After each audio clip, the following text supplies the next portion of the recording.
Welcome back to PokeJ. In this video, I'll be showing you my top 10 rarest Pokemon. Be sure to like, subscribe, and tell me your rarest Pokemon in the comments. To start, we have Shadow Vulpix. At first, this might not seem rare. However, if you look closely, you can see the Vulpix has a costume. Under normal circumstances, Shadow Pokemon can never have costumes.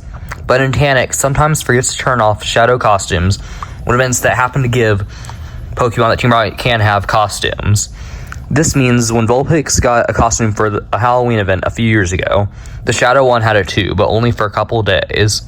So unless you're able to find a Fire Grunt during that time, you cannot have a Shadow Vulpix with a costume. Next we have Rotom. This is rare for two reasons. One, Rotom is very rare to begin with, and to my knowledge, has been locked behind in-game events like GoFest and locked behind paywalls, or has been in timed research.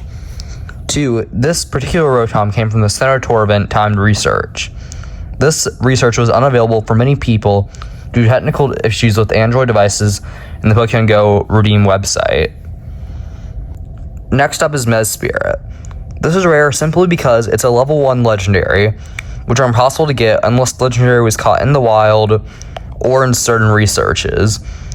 And legendary Pokemon in the wild are only available during special events like the Senator or the legendary birds that appear in the daily instance. Next is Shadow Sock, which is rare for me because Shadow Sock is only in Shadow Raids, or at least it was, and Shadow Raids are in person only. So where I live, it is impossible to get one. But I was on a trip to London when it was in raids, so now I have a Shadow Sock. Now we have Lycanroc. Normally Lycanroc is pretty common, however, this Lycanroc is a Dusk form, which is very rare. They are rare because only some Rockruff can evolve into the Dusk form.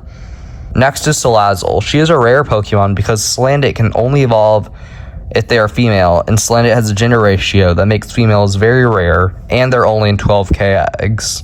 Now we have Shiny Mew. This Pokemon is extremely rare because you can only get one, and the research is very hard to obtain. First, you have to purchase the research, which is only available during certain times, like Pokemon Go anniversaries. And also, you have to actually complete it. And the research is extremely hard to complete because it has extremely challenging tasks, and some of them are like catching every single Pokemon in Kanto and catching Pokemon for 30 days in a row. The next Pokemon on my list is Galarian Moltres. This is my first Galarian bird and is very special to me. And it's very rare for a few reasons. First, it was caught before the Master Ball and Shiny Galarian birds were introduced, which has significantly helped you catch them. And it has the best buddy ribbon, which is very hard to get. Now we have Shiny Go-Goat.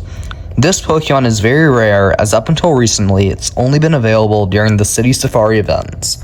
And even though it's easier to get now, it's only been globally available at the in-person 2025 GoFest events and the GoFest 2025 global event with a ticket. The last Pokemon on my list is my Hundo Melmetal.